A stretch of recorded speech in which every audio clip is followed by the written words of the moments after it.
Connect అయ్యి మనం నేర్చుకుంటున్నాం కాబట్టి ఈరోజు ఇక్కడ 2 टाइम्स మనకి హైదరాబాద్లో ఇంత పెద్ద ఈవెంట్ జరిగింది. तो आज हम बहुत लकी हैं क्योंकि हम हैदराबाद में 2 बार FRU हुआ है, अभी हो रहा है, क्योंकि हम सभी CEP से कनेक्टेड है और हर सुबह हम CEP में बहुत सारे चीज़ जो हमको सीखना है बिजनेस में आगे बढ़ने के लिए वो हम सीख रहे हैं, सुन रहे हैं और सिखा रहे हैं. सो आज का हमारा टॉपिक है CEP इम्पोर्टेंस. तो मैं CEP तो एक ही कहती हूँ कि backbone of our business, specially for ladies, क्योंकि जैसे मेरा बैकग्राउंड है, मेरा नाम भार्गवी है, मैं एक सॉफ्टवेयर प्रोफेशनल हूँ. ऑलमोस्ट 18 ईयर्स मैंने टॉप MNCs में एज ए मैनेजर काम किया है. तो काम तो किया है, लेकिन जब वेस्टीज में मैं जब आई तो मेरा नॉलेज ज़ीरो था डायरेक्ट सेलिंग के ऊपर. तो मैं कैसे आगे बढ़ूँगी? तो मेरे हस्बैंड तो हमेशा मेरे साथ नहीं रहेंगे, मतलब मैं जॉब को जाती थी या जब भी मीटिंग में जाती थी तो नॉलेज वॉज ज़ीरो.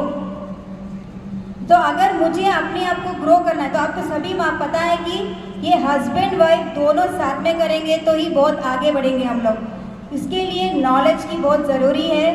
तो मैं जब मेरे हस्बैंड ने कहा कि तुम भी CEP अपने फ़ोन पे डाउनलोड करो और सब्सक्राइब करके इसको सुनते रहो, क्योंकि नॉलेज से ही तुम पहले डायरेक्ट सेलिंग क्या है और ड्रीम क्या है और 10 गो स्टेप्स क्या है, क्या करना है, एक्शन प्लान क्या है, हर एक चीज़ जब मैं सीखने लगी तो मुझे पहले खुद पे ऊपर कॉन्फिडेंस आया. मेरा एटीट्यूड चेंज हो गया कि ये छोटी बिजनेस नहीं है, बहुत बड़ा बिजनेस है.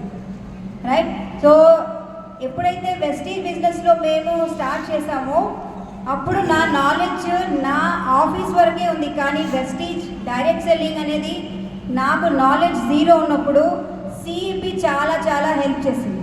సో చాలామంది వర్కింగ్ లేడీస్, ఫస్ట్ నేను చెప్తాను, చాలామంది అనుకుంటాం మేము మీటింగ్స్ తీసుకుంటూ ఉంటాం కదా ఆఫీసెస్లో కూడా, మాకు మళ్ళీ సెపరేట్గా CEP ఎందుకు, దీంట్లో ఏం నేర్చుకునేది ఉంటుంది అంటే, ఇందులో ఆల్రెడీ సక్సెస్ఫుల్ అయిన వ్యక్తులు వాళ్ళ అనుభవాలు అందులో మనకు చెప్తారు. ఎలా చేయాలి, అసలు ఈ బిజినెస్ కావాల్సిన 10 గో స్టెప్స్ ఏంటిది, 4 బేసిక్స్ ఏంటిది, ఇలాంటివన్నీ మనం నేర్చుకుంటే ఎందుకు చేయాలి అనేది మనకు ఫస్ట్ డ్రీమ్ ఎక్సర్సైజ్ అయిపోతుంది. కానీ ఎలా చేయాలి అనేది మాత్రం CEPలోనే మనకు అర్థమవుతుంది. అండ్ ఎందుకు చేయాలి కూడా చాలామందికి క్లారిటీ ఉండదు. మన ఫ్రెండ్ కానీ మన రిలేటివ్ కానీ బిజినెస్ ప్లాన్ చూపించినప్పుడు జాయిన్ అయిపోతాం. ఒక 5 డేస్ 4 డేస్ వెంటనే ఎక్సైట్మెంట్లో వెళ్ళి అందరికీ చెప్తాం. కానీ వాళ్ళు వినలేదనుకోండి, మనం ఏమనుకుంటాము, ఈ బిజినెస్ నా వల్ల కాదు, లేకపోతే ఎవరు వినట్లేదు, నేను చేయలేను. కానీ ఒక విషయం గుర్తుపెట్టుకోవాలి, మనకున్న కళలను సాకారం చేసుకోవాలని ఇక్కడికి వచ్చాం మనం. కానీ అదేంటో తెలుసుకోకుండానే వెనక్కి వెళ్ళిపోతే, సో అటువంటి స్వభావం ఉంటే ఎప్పుడు కూడా మనం సక్సెస్ కాలేము. అందుకే CEP మనకు చాలా ఇంపార్టెంట్. అండ్ వర్కింగ్ లేడీస్కి అలా రోజు నేర్చుకుంటేనే వాళ్ళు కూడా ఈ బిజినెస్లో ముందుకు వెళ్తారు.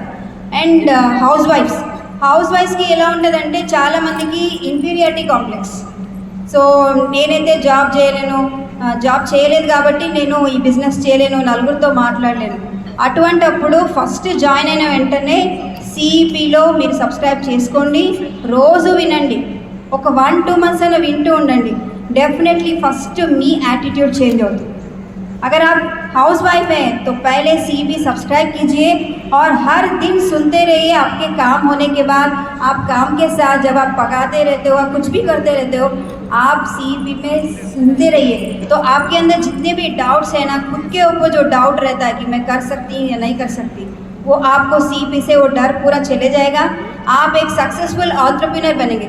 और एक लास्ट बात कहूँगी, आपके हस्बैंड बहुत अच्छा बिजनेस कर रहे हैं, वो डायमंड चले गए या क्राउन चले गए, तो आपको जब स्टेज मिलेगा तो आप कुछ भी आपको पता नहीं है तो आप क्या बात करेंगे, राइट. तो CEPలో సబ్స్క్రిప్షన్ చేసుకున్నప్పుడు మీ హస్బెండ్ డైమండ్ కానీ క్రౌన్ కానీ పై లెవెల్స్ వెళ్ళినప్పుడు మీకు స్టేజ్ మీద రమ్మన్నప్పుడు మీకు మాట్లాడేందుకు మీ దగ్గర ఎటువంటి సమాచారం కానీ ఎటువంటి నాలెడ్జ్ లేదనుకోండి, అప్పుడు మీరు నా పేరు so and so thank you అని ఇచ్చేస్తారు. కానీ అది అలా ఇష్టమా మీకు? సో మీరు కూడా ఒక సక్సెస్ఫుల్ ఉమెన్ ఎంటర్‌ప్రెన్యూర్ కావాలి అంటే CEP is the only source. So thank you, wish you well.